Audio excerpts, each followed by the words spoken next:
اعوذ باللہ من الشیطان اللعین الرجیم بسم اللہ الرحمن الرحیم سرابیلہم من قطران وتغشى وجوہہم النار اللہم صل علی محمد وآل محمد وعجل فرجہم۔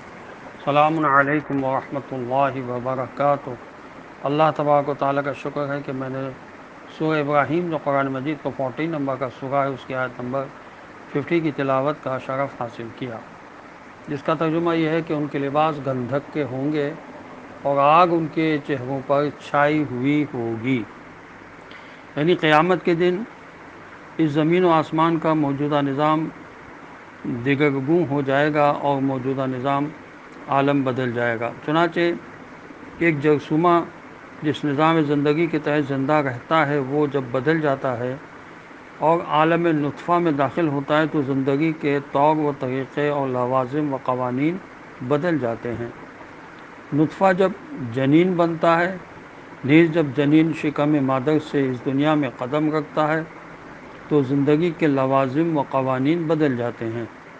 عالم آخرت کا نظام اگرچہ طبیعی ہے مگر وہ مختلف نظام طبیعت ہے۔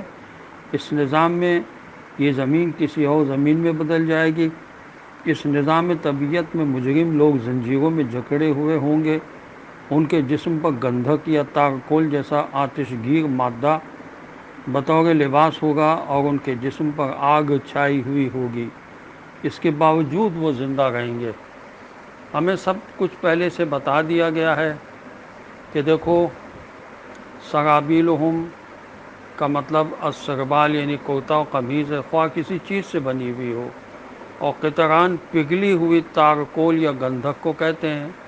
اب اس سے زیادہ کیا وضاحت ہوگی کہ بتا دیا گیا ہے کہ یہ تمام عذاب اس کو بھگتنا ہوگا جو دنیا میں معصیتیں کرتا تھا اور جس نے کبھی توبہ کی طرف توجہ ہی نہیں کی۔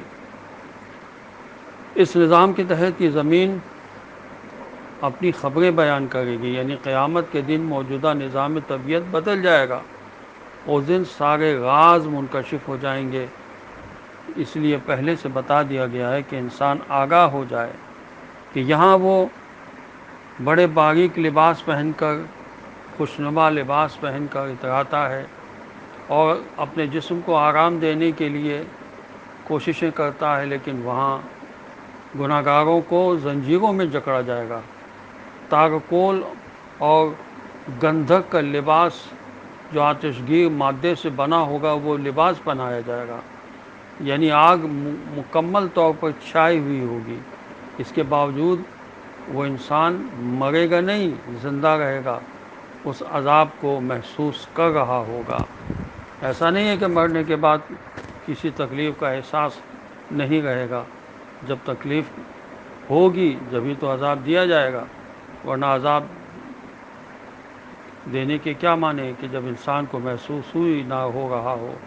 ایسی چیخیں ابھی بھی برزخ میں جب عذاب دیا جاتا ہے تو چیخیں نکلتی ہیں جس کو جانور سنتے ہیں۔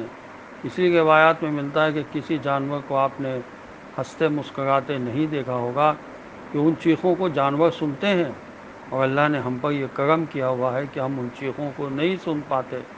اگر ان چیخوں کو ہم سن پاتے تو ہمارا زندگی گزارنا مشکل ہو جاتا۔ یہ بھی خدا کا ایک کرم ہے۔ اللہ ہمیں توفیق عطا فرمائے کہ ہم دین کو سمجھ کر اس پر عمل کریں۔ السلام علیکم ورحمۃ اللہ وبرکاتہ۔